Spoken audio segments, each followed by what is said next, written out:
Cleopatra VII, the queen who shook the world. Imagine you are standing on the deck of a golden ship. The year is 48 BC. That's almost 2,100 years ago. You are sailing along the Nile River in Egypt, the longest river in the entire world.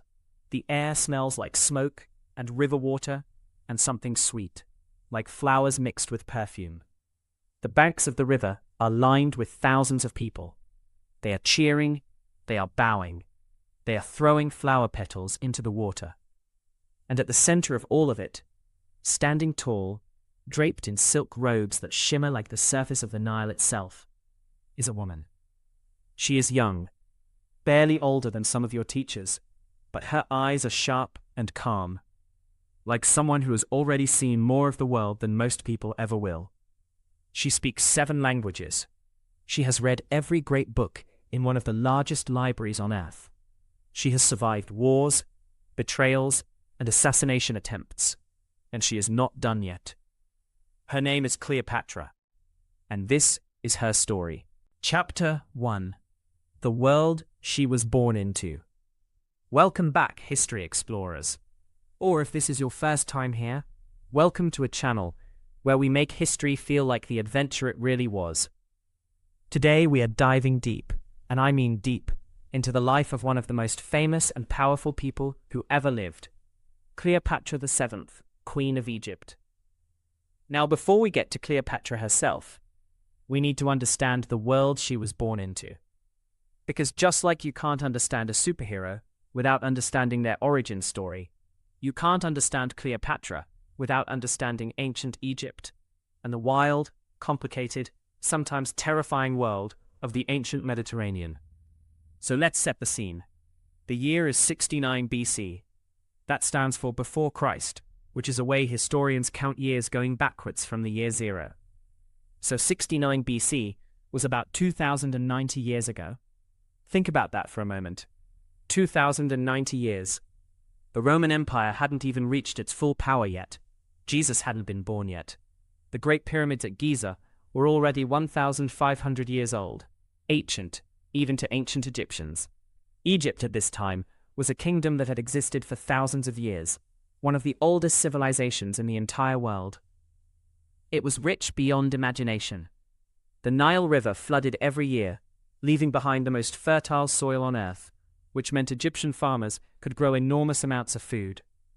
Egypt exported grain, papyrus, an early form of paper, fine linen cloth, glass, and perfume. Everyone in the ancient world wanted to trade with Egypt. Everyone wanted to be Egypt's friend, and everyone, secretly or not so secretly, wanted to control Egypt. Fun fact, the ancient Egyptians invented papyrus, one of the world's first writing surfaces, over 5,000 years ago. Without papyrus, much of ancient history might never have been recorded. But here is where things get interesting, and a little bit complicated. By the time Cleopatra was born, Egypt was not being ruled by native Egyptian pharaohs anymore. It was being ruled by a Greek dynasty, a royal family called the Ptolemies. Say that with me, Ptolemies.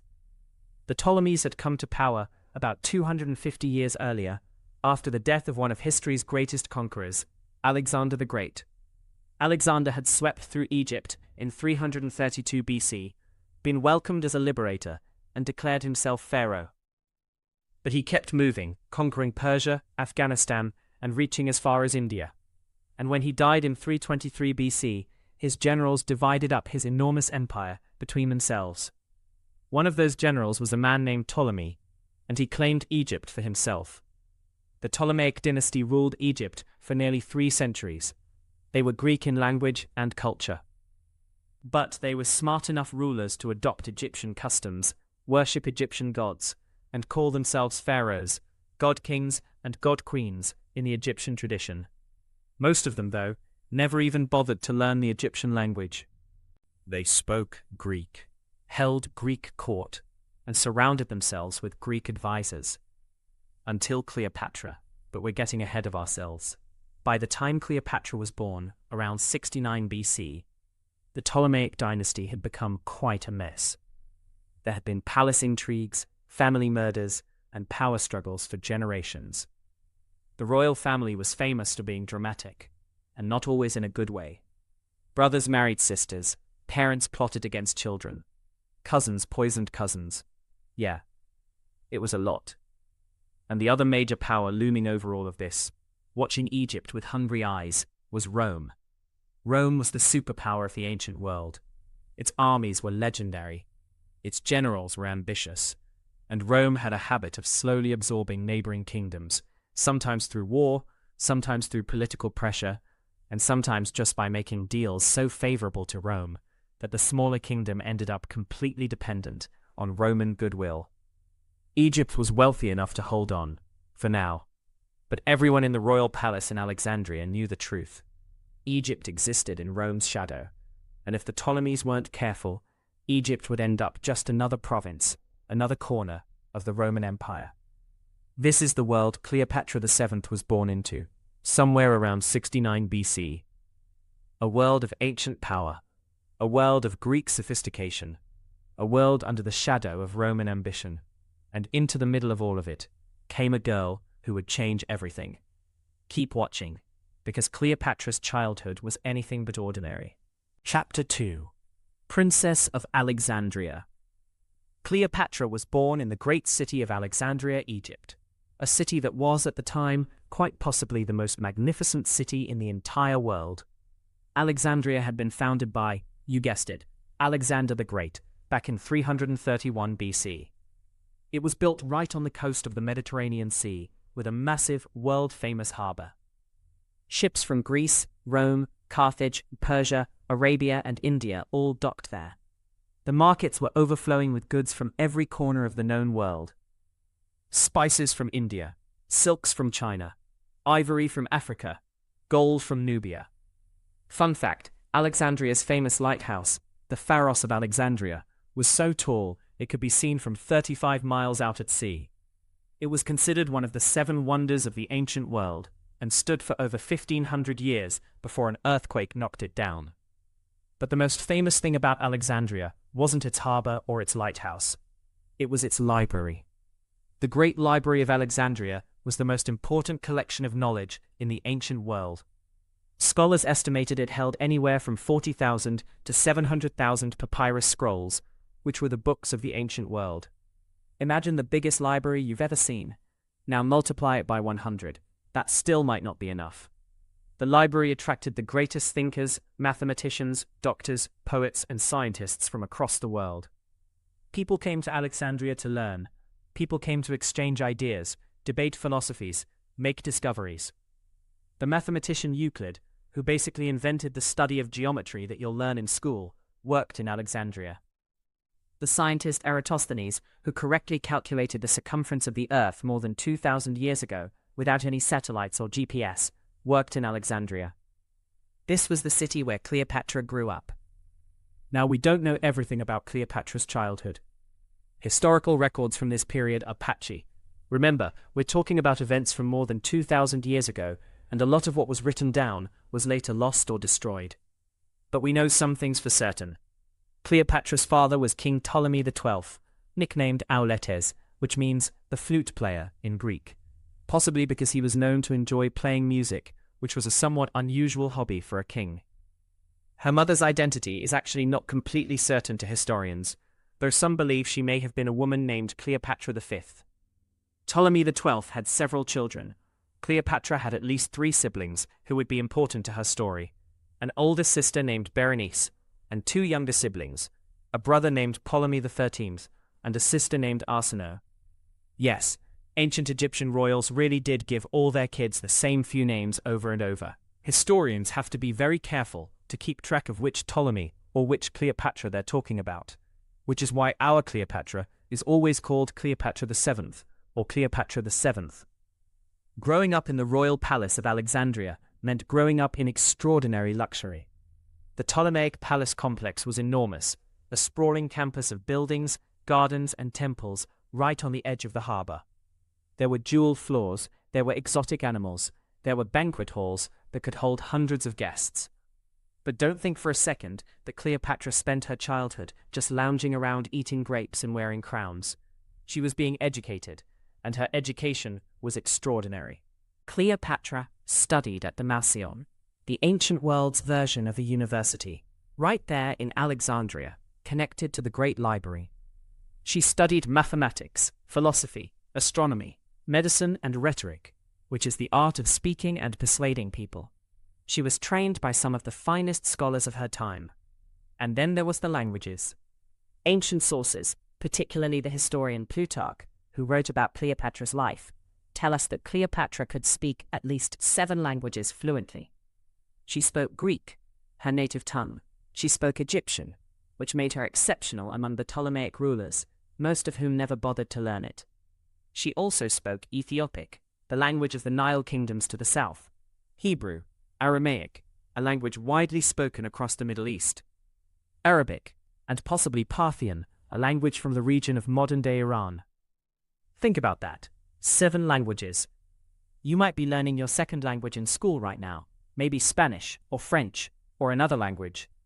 Imagine learning 7, and not just to order food or say hello, but well enough to negotiate treaties, make speeches, and charm foreign kings and generals. This was Cleopatra's childhood superpower, her mind. But childhood couldn't last forever, and in the royal palace of Alexandria, adulthood arrived early and violently.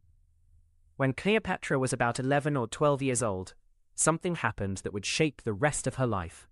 Her father, King Ptolemy XII, made a political decision so unpopular that the people of Alexandria rose up against him. He had been paying enormous amounts of money to Rome, basically bribing Roman politicians to recognize him as the legitimate king of Egypt. The Egyptians hated it. They saw their national wealth being shipped off to Rome, while their king bowed and scraped to foreign powers. A mob drove Ptolemy XII out of Egypt. He fled, all the way to Rome, and in his place, the Alexandrians put his eldest daughter on the throne. Cleopatra's older sister, Berenice IV, became Queen of Egypt. Now Ptolemy XII spent years in Rome, desperately trying to borrow money and raise support to reclaim his throne. He finally succeeded in 55 BC, returning to Egypt, with Roman soldiers backing him up. When he retook power, he had Berenice executed. Cleopatra was about 14 years old when this happened. She had just watched her own sister killed by their own father in a power struggle for the throne. She had also learned something crucial. Rome was powerful enough to make or break Egyptian kings. Anyone who sat on Egypt's throne had better understand how to deal with Rome. She filed that lesson away very, very carefully. Stay with us, because in our next chapter, the teenage Cleopatra is about to become queen of the most powerful kingdom in the ancient world. Chapter 3. A Teenage Queen. The year is 51 BC.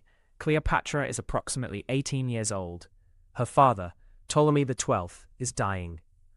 After years of political turmoil, debt, and stress, the flute player king is fading fast. And before he dies, he designates his heirs, his daughter Cleopatra, and his son, the younger Ptolemy XIII, who is only about 10 years old at the time. Egyptian tradition and the terms of Ptolemy XII's will required that Cleopatra and her younger brother rule together, as co-rulers. This was actually common in the Ptolemaic dynasty, but it came with a major catch. For a queen to rule alongside a king in Egypt's tradition, even a young queen ruling alongside a much younger child king, she often had to be formally married to her co-ruler. Yes, Cleopatra was expected to marry her 10-year-old brother. Now, before your face scrunches up, we need to understand this in historical context. This was a tradition unique to the Ptolemaic royal family, borrowed from ancient Egyptian customs, meant to keep royal power within the royal bloodline. It was not the same as a real marriage in the way we understand today. In practice, the older ruler, Cleopatra, would have all the real power, while the younger co-ruler was largely ceremonial. Still strange? Absolutely. But it gives you a sense of just how different the ancient world was from our world today. When Ptolemy XII died around 51 BC, 18-year-old Cleopatra became pharaoh of Egypt, one of the youngest rulers of one of the most powerful kingdoms in the world. Think about what you were doing at 18, or what you imagine you'll be doing. Maybe finishing school, maybe thinking about university, maybe getting your driver's license. Cleopatra, at that same age, was commanding armies, managing the economy of an entire nation, and trying to hold her family's 3-century-old dynasty together. She hit the ground running. One of Cleopatra's first acts as queen showed exactly what kind of ruler she intended to be. In 50 BC, there was a famine threatening parts of Egypt. Grain supplies were critically low. Cleopatra issued orders to redirect grain from Alexandria to the areas most in need. It was a bold move. Alexandria was the heart of Ptolemaic power, and the people of Alexandria expected to be taken care of first. But Cleopatra chose the countryside over the capital city. She also made a historic choice that set her apart from every single Ptolemaic ruler before her. She learned to speak Egyptian. For the first time in the dynasty's history, nearly 300 years, a Ptolemaic ruler could speak directly to the Egyptian priests, the Egyptian farmers, the Egyptian soldiers in their own language without a translator. Cleopatra traveled to the city of Hermonthis to witness the installation of a new sacred bull, a religious ceremony deeply meaningful to Egyptians, and she participated in the rituals herself. The Egyptian people loved her for it. But here's the thing about ancient royal courts. Love from the people doesn't guarantee safety in the palace. Cleopatra's younger brother, Ptolemy XIII, had a group of powerful advisors around him, older men who wanted to control the boy king and use him as a puppet. The three most powerful of these advisors were a eunuch named Pothinus, a general named Achillas, and a man named Theodotus. Together, they formed a faction determined to push Cleopatra aside and rule Egypt through the young, more easily manipulated Ptolemy XIII. By around 48 BC, just 3 years into her reign, things had gotten dangerous. Cleopatra had been forced out of Alexandria. Her own brother's advisors had effectively staged a palace coup, pushing her from power and putting the 14-year-old Ptolemy XIII on center stage as sole ruler. Cleopatra fled east, toward the border with Syria. She was in exile. She had no army of her own, at least not yet. But she was already building one. And then, just when it seemed like things couldn't get any more complicated, Julius Caesar arrived in Egypt. Julius Caesar, the most famous Roman general alive, coming to Egypt.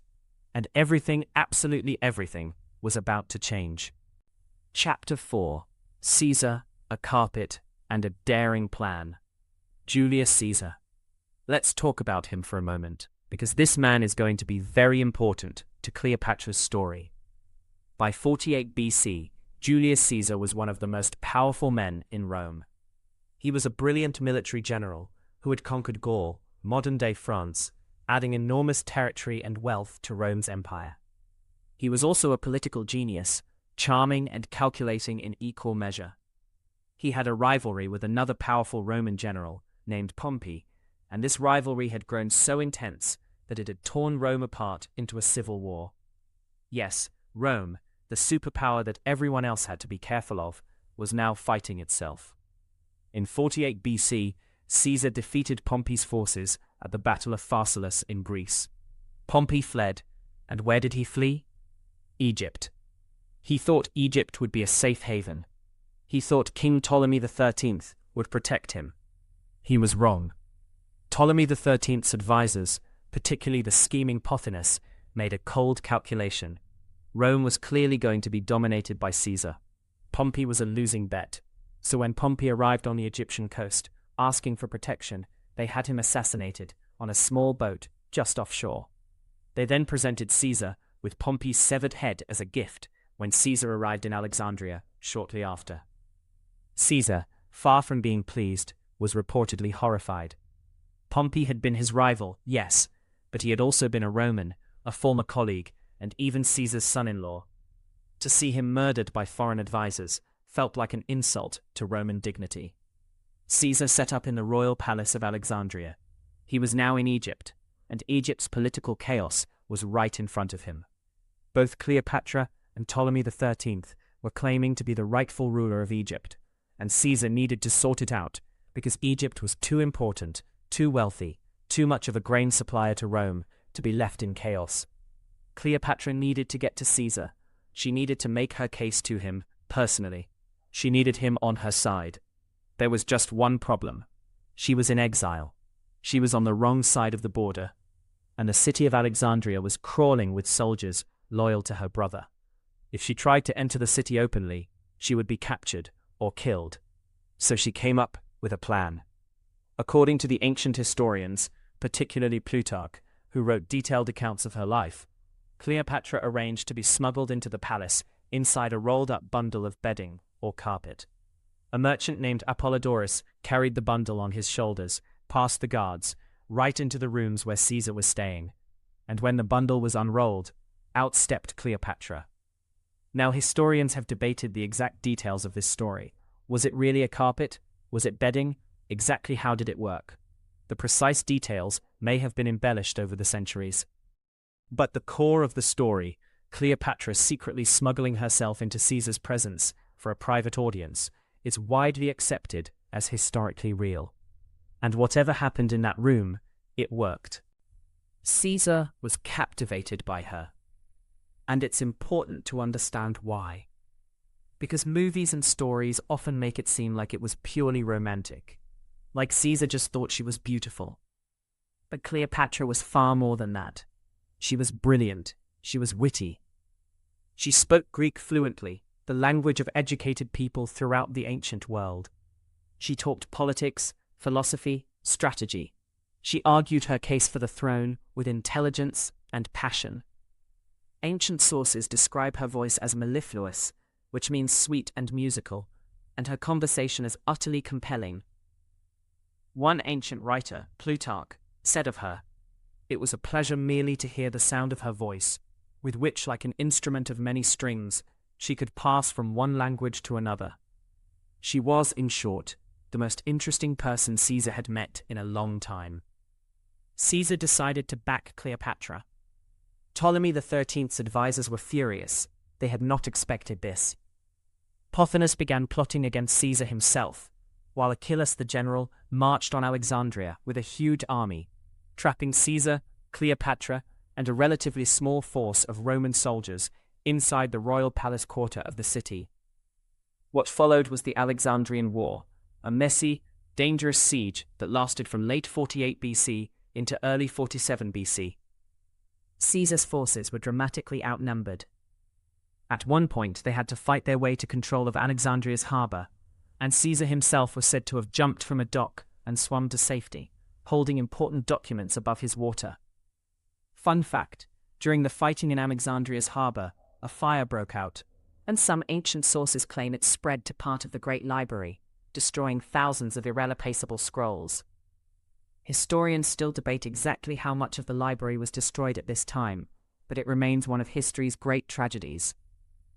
Eventually, Roman reinforcements arrived, the Alexandrian forces were defeated, and Ptolemy XIII drowned in the Nile River while trying to flee. The civil war was over. Cleopatra was victorious. She was pharaoh of Egypt, now co-ruling with her even younger brother, Ptolemy XIV, and Julius Caesar, the most powerful man in Rome, was her ally. But how deep did that alliance go? And what did it cost Cleopatra and Egypt? The next chapter of her story is one of the most fascinating in all of ancient history. Chapter 5. Queen of the Nile, lover of Rome. With the chaos of the Alexandrian War over, Julius Caesar didn't immediately rush back to Rome. He stayed in Egypt. He stayed for months. Caesar and Cleopatra traveled together along the Nile River in a grand royal flotilla, a fleet of lavish boats. Ancient accounts describe the journey as magnificent. They visited temples. They met with priests and officials. Cleopatra showed Caesar the majesty of her kingdom, the ancient monuments, the fertile fields, the bustling trade centers. And Caesar, who had spent much of his life on military campaigns, seemed genuinely enchanted. Cleopatra was not just Caesar's companion on this trip. She was demonstrating something very deliberate. She was showing him that Egypt was worth protecting, that its queen was capable and deserving of Roman support. Every temple they visited, every priest who bowed, every mile of rich farmland along the river's banks, it was all part of Cleopatra's argument. And it worked. In 47 BC, Cleopatra gave birth to a son. She named him Ptolemy Caesar, but the Egyptians called him Caesarion, which means Little Caesar. Whether Caesar was truly the father has been debated by historians. Caesar himself never publicly acknowledged the boy as his own, though he allowed the name to stand. Cleopatra always maintained that Caesar was Caesarion's father, and she used that connection to position her son as the heir to both Egyptian and Roman power, a symbolic bridge between the two greatest powers of the ancient world. Think about how bold that was. Cleopatra was saying, "My son has the blood of the pharaohs and the blood of Rome's greatest general. He is heir to everything." Caesar eventually did return to Rome in the summer of 46 BC, but Cleopatra followed him there, bringing the baby Caesarion and a large entourage. Rome, it's worth knowing, did not have a warm-hearted reaction to this. Romans were intensely suspicious of monarchy, of kings and queens. Rome called itself a republic, which meant it was, in theory at least, governed by elected officials and the Senate, a group of powerful men who made decisions together, rather than one ruler having all the power. The idea of their greatest general taking up with a foreign queen, possibly fathering a child with her, and potentially making himself king of Rome with Egyptian backing, it drove many Romans absolutely crazy. Caesar housed Cleopatra in his own villa outside Rome. He had a golden statue of her placed in the Temple of Venus, a goddess from whom he claimed to be descended. This was an extraordinary honor and an extraordinary provocation. Cleopatra stayed in Rome for about 2 years, watching, learning, understanding Rome's political dynamics from the inside. She was not idle. She was studying her next move. But then came the Ides of March. On March 15th, 44 BC, the date Romans called the Ides of March, Julius Caesar was assassinated. He was stabbed to death in the Theatre of Pompey in Rome by a group of senators who feared he was becoming too powerful, essentially a king in all but name. 23 stab wounds. His last words, according to legend, were in Greek. Some say to his friend Brutus, who was among the conspirators. Caesar was dead. For Cleopatra, this was catastrophic. Her most powerful protector, the man whose name her son carried, was gone. Suddenly, Rome was once again tearing itself apart, this time between Caesar's allies seeking revenge and the senators who had killed him. Egypt was in danger. Cleopatra was in danger. She gathered Caesarion and her entourage and sailed home to Alexandria as quickly as she could. Back in Egypt, she moved ruthlessly to secure her power. Her co-ruler, Ptolemy XIV, another younger brother, died around this time under circumstances that some historians suspect were not entirely natural. Cleopatra then made Caesarion her co-ruler, with the grand title of Ptolemy XV Caesar. She was pharaoh, sole power in Egypt, and the mother of Caesar's son. And now she had to figure out what to do about Rome, which, without Caesar to hold it together, was fracturing into a new civil war between Caesar's former generals. In our next chapter, Cleopatra makes the most dramatic entrance in the history of the ancient world, and she meets the man who will become the love of her life. Chapter 6. The Arrival at Tarsus, Cleopatra's greatest entrance. After Caesar's assassination, Rome's civil war erupted between two main factions. On one side, Mark Antony and Octavian, Caesar's chosen allies and relatives. On the other side, the senators who had killed Caesar, led by Brutus and Cassius. By 42 BC, Antony and Octavian had defeated Brutus and Cassius at the Battle of Philippi. The conspirators were dead. Caesar was officially avenged. Now the victors divided the Roman world between themselves.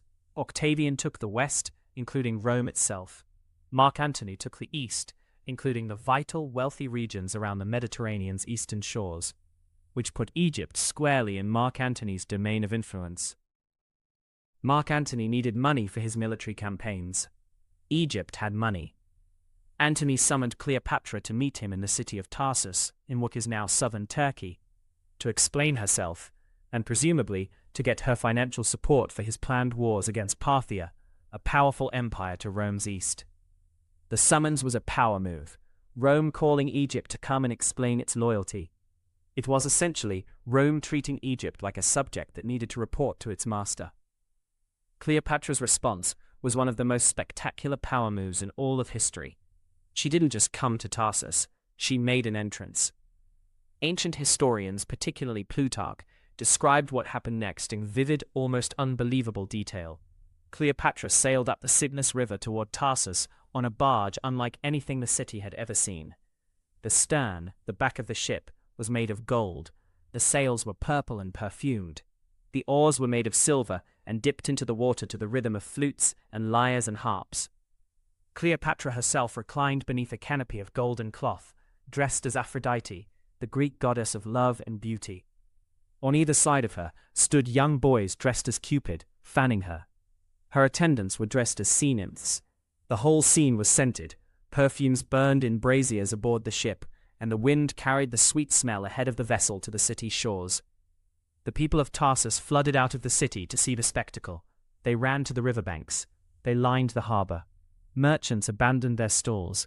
Even the official greeting party that had assembled in the city's marketplace drifted away to the waterfront. And so Mark Antony sat alone on his throne in the marketplace, with almost no audience, because everyone had gone to see the Queen of Egypt arrive. Now, was all of this spontaneous? Absolutely not. This was deliberate, carefully planned political theater. Cleopatra had studied the Greek myths that Romans loved. She knew that Antony liked to identify himself with Dionysus, the god of celebration and revelry. By presenting herself as Aphrodite, she was sending a message. The goddess of love comes to meet the god of joy. Egypt and Rome together as something divine. She was not just arriving to answer a summons, she was making Rome come to her. And Mark Antony, a tough, battle-hardened Roman general who had commanded armies across 3 continents, was completely overwhelmed. He sent an invitation to dine with her. She sent an invitation back. Come dine with me instead. He went. And from that first meeting, Mark Antony and Cleopatra formed one of the most famous partnerships and one of the most famous love stories in the history of the world. Fun fact: Shakespeare wrote a famous play about Antony and Cleopatra, first performed around 1607. The play draws heavily on Plutarch's descriptions, including the incredible barge scene, and is still performed in theaters around the world today. Mark Antony traveled to Alexandria the following winter, 41 to 40 BC, and spent months there with Cleopatra. Ancient sources describe their time together as joyful, extravagant, and filled with feasts, games, and philosophical conversations. They formed a society they called the Inimitable Livers, a sort of club for people who lived life more extravagantly than anyone else. They held competitions to see who could throw the most magnificent feast. But this was not just romance. It was politics, strategy, and alliance, wrapped in the language of love. Cleopatra needed Roman military protection for Egypt. Mark Antony needed Egypt's enormous wealth to fund his military campaigns. They were 2 of the most powerful people in the world, and they needed each other. But their alliance was about to be tested, because back in Rome, a cold, calculating young man named Octavian had his eye on both of them, and he was planning something. Chapter 7: Building a Kingdom, Cleopatra as Ruler. While the drama of Caesar and Antony and Rome captures most people's attention when they read about Cleopatra, it's easy to forget something crucial. Cleopatra ran a country for 21 years, from 51 BC until her death in 30 BC. She was the pharaoh of Egypt, the administrator, the chief executive, the CEO, if you want to use modern language. So what was she actually like as a ruler? Let's take a chapter to find out, because the more you learn, the more impressive it gets. Cleopatra inherited an Egypt that was economically stressed. Her father had borrowed enormous amounts of money from Roman bankers to pay for the political support that kept him on his throne. Egypt was technically in debt to Rome. Taxes were high, grain prices fluctuated. The Nile didn't always flood reliably, and when the Nile's flooding was too low, crops failed, which meant famine. Cleopatra worked to stabilize Egypt's economy. She adjusted tax policy. She managed the grain supply carefully, which, as we mentioned, she had done even in her first year of rule by sending grain to areas experiencing shortages. She regulated trade and currency. She controlled the import and export of valuable goods like papyrus and linen. She was also a diplomat of the highest order. Cleopatra understood that in ancient Egypt, the pharaoh was not just a political ruler, they were a religious figure. The pharaoh was believed to be the living representative of the gods on earth. The priesthood, the religious class that ran Egypt's hundreds of temples was enormously powerful. Keeping the priests happy was essential to keeping Egypt stable. Cleopatra took this seriously. She participated in religious ceremonies. She ordered the construction and restoration of temples. One of the most visible surviving monuments to her reign is the Temple of Dendera, a beautiful temple dedicated to the goddess Hathor, in which images of Cleopatra appear on the walls. She is shown making offerings to the gods, performing sacred rituals in the traditional Egyptian artistic style, dressed as a pharaoh, with the double crown of Egypt on her head. She was also a scientist's patron. Remember the Great Library and the Mausoleum? Cleopatra actively supported scholars. She herself was educated in medicine and pharmacology, the study of drugs and their effects. Ancient sources mention that she wrote or contributed to works on medicine, gynecology, and cosmetics. Whether she personally authored books or simply sponsored others who did is debated by scholars, but her engagement with scientific knowledge was real and notable. And then there was her famous polyglot ability. Cleopatra used her languages strategically throughout her reign. When she met with ambassadors from the kingdoms along the Upper Nile, like Ethiopia, she spoke to them directly in their language. When she dealt with Jewish communities in Alexandria, Egypt had a large and important Jewish population. She could communicate in Hebrew or Aramaic. When she negotiated with Arabian traders, she spoke Arabic. This wasn't just impressive. It was practically genius. Every time a foreign leader heard Cleopatra speak their language, she was signaling respect for their culture and demonstrating that she saw them as partners, not subordinates. During the years of her alliance with Mark Antony, particularly from about 41 to 31 BC, Cleopatra managed what is sometimes called the donations of Alexandria. Antony, in exchange for Cleopatra's support, formally granted her and her children control over enormous territories: Egypt itself, Cyprus, large parts of the Middle East and North Africa, including regions that had been under Roman administration. Cleopatra presented herself and her son, Caesarion, as ruler and co-ruler not just of Egypt, but of the entire Eastern Mediterranean world. She called herself Queen of Kings. She envisioned an Eastern Mediterranean empire to rival Rome's power in the West. This was extraordinary ambition, and it terrified Octavian in Rome. Cleopatra gave Antony 3 children, twins named Alexander Helios and Cleopatra Selene, and a younger son named Ptolemy Philadelphus. She raised them in the royal palace of Alexandria, educating them in multiple languages and the arts of governance, preparing them to be rulers. She was building a dynasty. She was building a legacy. But in Rome, someone was building against her. Octavian was patient. He was brilliant. Chapter 8: The Propaganda War. Octavian versus Cleopatra. Sometimes the most dangerous battles aren't fought on a battlefield. Sometimes they're fought with words. Octavian, who would later call himself Augustus Caesar and become the first Roman emperor, was one of the most cunning political strategists who ever lived. He understood something that many powerful people throughout history have understood. If you can control the story, you can win the war before a single soldier draws a sword. And so Octavian began a propaganda campaign against Mark Antony and Cleopatra that was sophisticated, ruthless, and devastatingly effective. In Rome, Octavian portrayed Antony as a Roman general who had been corrupted, bewitched by a foreign queen. He spread stories claiming that Antony had abandoned Roman values, adopted Egyptian customs, and was becoming not a proper Roman but an Eastern monarch, subject to the influence of an Egyptian sorceress. The stories Octavian spread included some real events and some exaggerations and some outright fabrications. He claimed that Antony drank too much, that he made poor military decisions because he was distracted by Cleopatra, that Antony intended to move Rome's capital to Alexandria and hand Roman territory over to an Egyptian queen and her foreign children. None of these claims was entirely accurate, but they were powerful. Romans were deeply patriotic and deeply suspicious of foreign influence.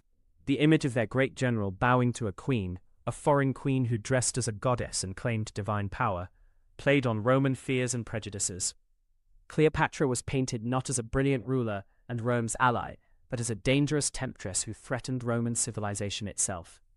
This matters enormously, and it matters to us today, because much of what people have believed about Cleopatra for the last 2,000 years has been shaped by Roman propaganda. The stories that came down through history were written mostly by Romans, mostly after Octavian won, and the winning side always gets to shape the story. Modern historians have worked hard to peel back the layers of propaganda and find the real Cleopatra underneath. And what they find is a ruler of remarkable sophistication, intelligence, and ambition. Not a villain, not a temptress, but a leader fighting with every tool at her disposal to preserve her kingdom and her dynasty. But in 31 BC, the political crisis came to a head. Octavian formally declared war, not on Antony, a Roman general. He was too clever for that. He declared war on Cleopatra, Queen of Egypt, foreign ruler, enemy of Rome. It was a masterstroke of propaganda. By framing it as war against Egypt, not against Antony, Octavian avoided the appearance of another Roman civil war. He was protecting Rome from a foreign threat, not fighting his fellow citizens. The final showdown was coming, and it would happen at sea, in one of the most important naval battles in all of history. Chapter 9. The Battle of Actium. The Turning Point. September 2nd, 31 BC. Off the coast of northwestern Greece, near a headland called Actium, two enormous fleets faced each other across the shimmering water. On one side, the combined fleet of Mark Antony and Cleopatra. Hundreds of ships, many of them enormous warships called quinqueremes, with multiple rows of oars and bronze rams on their prows. On the other side, Octavian's fleet, commanded by his brilliant admiral Agrippa. Faster, more maneuverable ships, fewer but better organized. Antony and Cleopatra had been outmaneuvered for months before this battle even began. Octavian had crossed the Adriatic Sea and set up his forces in Greece, cutting off Antony's land forces. Agrippa had captured key port cities, cutting off Antony's supply lines. By the time September arrived, Antony's forces were weakened by disease, defections, and lack of food. The Battle of Actium was Antony and Cleopatra's desperate attempt to break through Octavian's blockade and escape, not to win a decisive victory, but to survive and live to fight another day. The battle was complex and chaotic. Ancient sources give conflicting accounts of exactly what happened. What historians generally agree on is this. In the midst of the fighting, Cleopatra's ships, which had been held in reserve, broke through a gap in the enemy lines and fled south. And Mark Antony followed her. He left his fleet. He left his soldiers. He followed Cleopatra's retreating ships in a small boat, caught up with her flagship, and boarded it. The Roman soldiers left fighting in the harbor when they saw their general gone, eventually surrendered. Octavian had won. Why did Cleopatra flee? Why did Antony follow her? These questions have been debated for 2,000 years. Some ancient writers claimed Cleopatra fled in cowardice, and Antony dishonorably abandoned his duty for love. Modern historians offer different interpretations. Perhaps Cleopatra had always planned to break through and retreat to Egypt, preserving her fleet and army for a continued resistance. Perhaps Antony leaving was a strategic decision, following the reserve fleet to regroup rather than die pointlessly in a losing battle. What we know for certain is the outcome. Antony and Cleopatra retreated to Alexandria with their remaining forces, and Octavian began advancing on Egypt. The end was coming, but Cleopatra was not done fighting, and the way she chose to end her story would make her name immortal. Chapter 10. The Fall of Alexandria. The months after Actium were desperate ones. Cleopatra and Antony returned to Alexandria and tried to prepare for the inevitable Roman assault. They began reaching out to other rulers, kings and chieftains in Arabia and beyond, looking for allies, looking for a way out. Cleopatra even began moving treasure and war materials through the desert, possibly exploring the idea of escaping Egypt entirely and starting over somewhere new. But every option closed, one by one. Meanwhile, in Alexandria, rumors began to fly. Was Cleopatra negotiating separately with Octavian, trying to save herself at the expense of Antony? Antony briefly believed these rumors. There were arguments, recriminations, moments of despair. And then, in August of 30 BC, Octavian's forces arrived at the walls of Alexandria. What happened next is one of the most tragic sequences in ancient history. Pieced together from multiple sources, including Plutarch, Cassius Dio, and others. Antony tried to lead a counterattack. It failed. His forces, what was left of them, largely surrendered or defected to Octavian. Then Antony received a message. Cleopatra was dead. She was not. She had retreated to her mausoleum, a monument she had been building for her own burial, and barricaded herself inside with her treasures. Whether this false report was an honest misunderstanding, a rumor that got out of control, or something Cleopatra deliberately arranged in a moment of desperate calculation is unknown.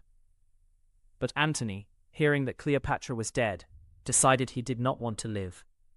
He asked his slave and companion, a man named Eros, to kill him. Eros, rather than kill his master, took his own life. And Antony, reportedly so moved by this loyalty that he could no longer hesitate, fell on his own sword. He did not die immediately. He lay wounded. And then news came, Cleopatra was alive inside the mausoleum. Antony, critically wounded, was carried to her. Ancient sources describe Cleopatra pulling him up through a window, because the doors of the mausoleum were barred, and she would not open them for fear of Octavian's soldiers outside. She held him as he died. And then Octavian's soldiers found a way in. Cleopatra was captured. Octavian came to see her in person. Ancient accounts describe a meeting between two of the greatest political minds of the age, each sizing the other up. Cleopatra tried to negotiate.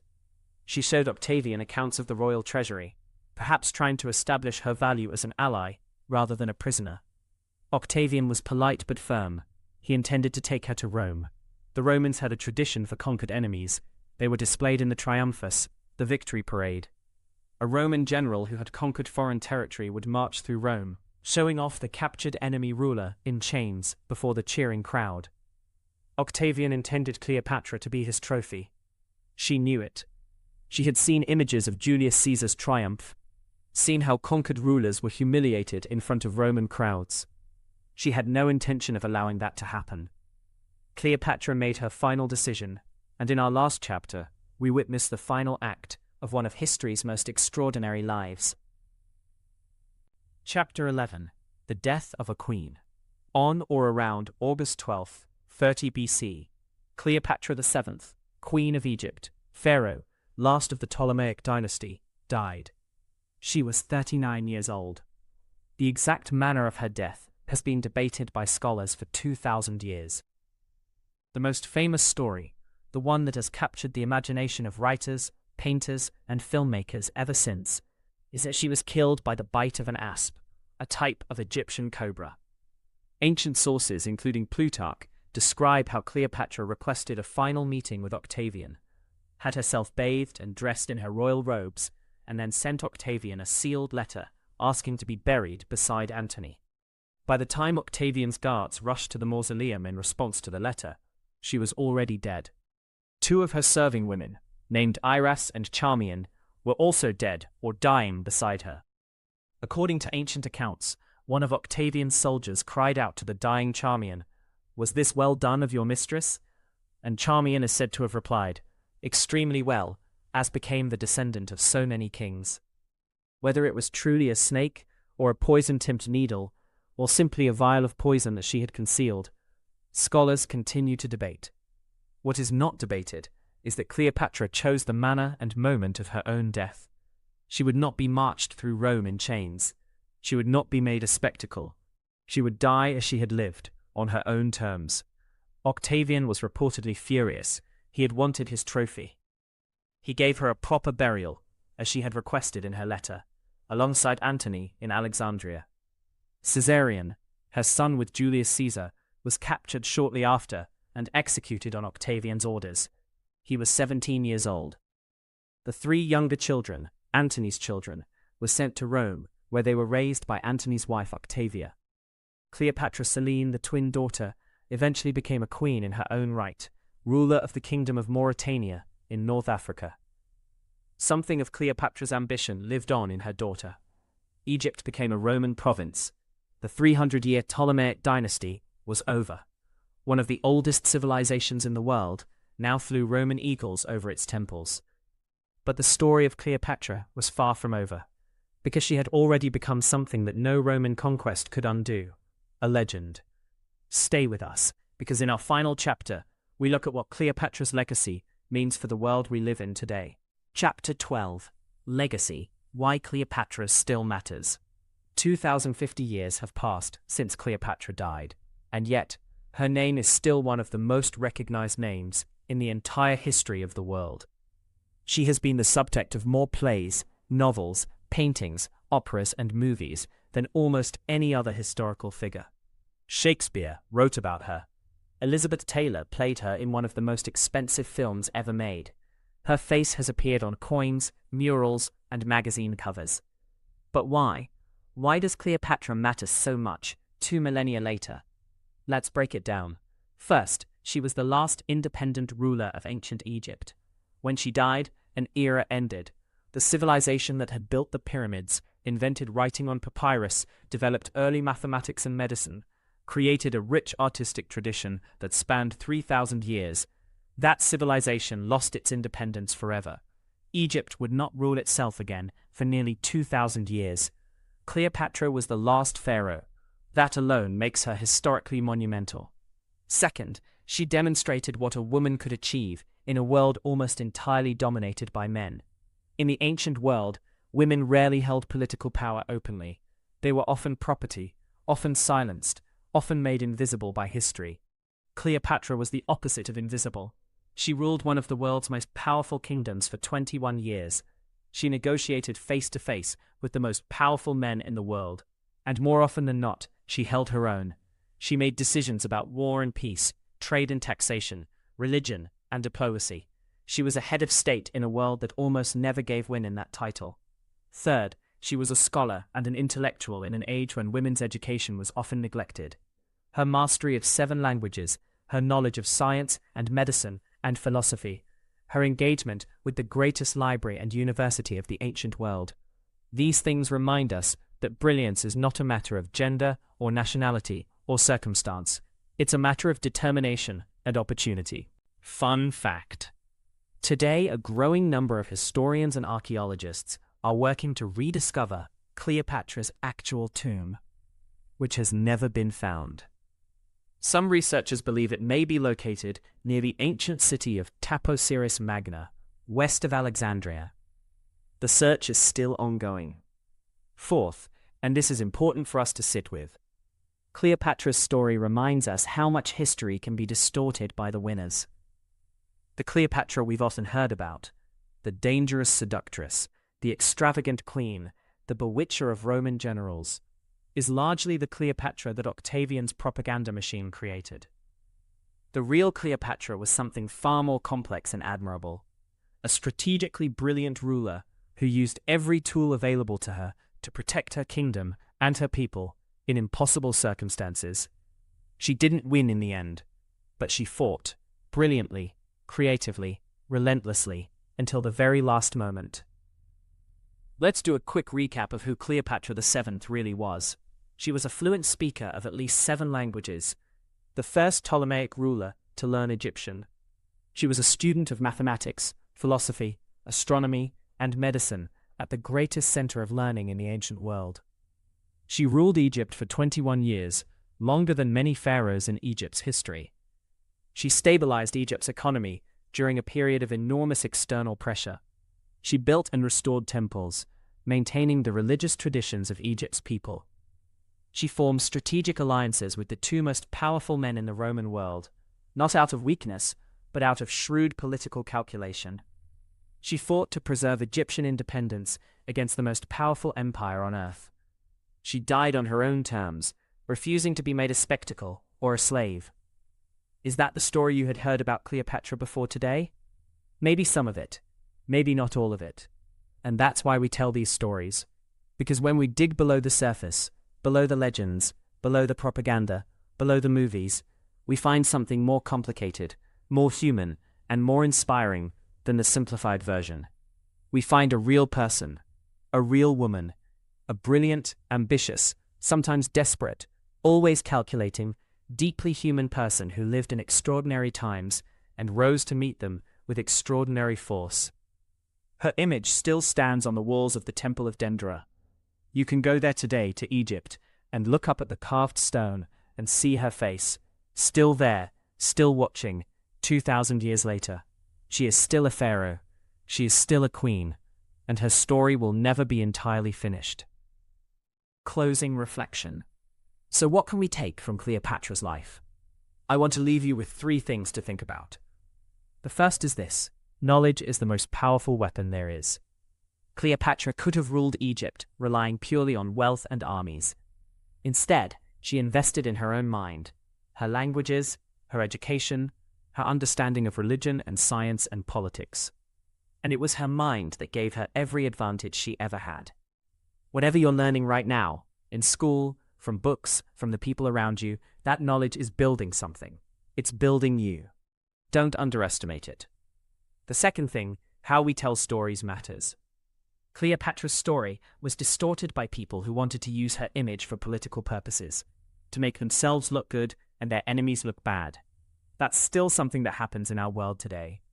When you read or watch or hear about historical figures, or even about events happening right now, always ask yourself, who told this story? What did they gain from telling it this way? Is there another side? History is written by human beings. Human beings have perspectives and agendas and blind spots. Being a thoughtful, curious, questioning reader, like a historian, is one of the best skills you can develop. And the third thing, never ever underestimate someone because of their age, or their gender, or where they come from. An 18-year-old girl, alone in a palace surrounded by enemies who wanted her dead, figured out how to take back her throne. She did it by being smarter, more creative, and more determined than anyone around her. Cleopatra didn't have superpowers. She didn't have magic. She had her mind. She had her voice. She had her knowledge. And for 21 extraordinary years, that was enough to rule the world. Thank you so much for watching today's full story of Cleopatra VII. If you made it all the way to the end, you are an absolute history legend, and I am seriously impressed. If you enjoyed this video, don't forget to hit the subscribe button, leave a comment telling me one thing you learned today that surprised you, and share this with a friend who loves history. We have more incredible stories coming, from the ancient world, from the medieval period, from the age of exploration, from the modern era. Every episode we go deep, we go real, and we tell the full story. Closing reflection. So what can we take from Cleopatra's life? I want to leave you with 3 things to think about. The first is this: knowledge is the most powerful weapon there is. Cleopatra could have ruled Egypt relying purely on wealth and armies. Instead, she invested in her own mind, her languages, her education, her understanding of religion and science and politics.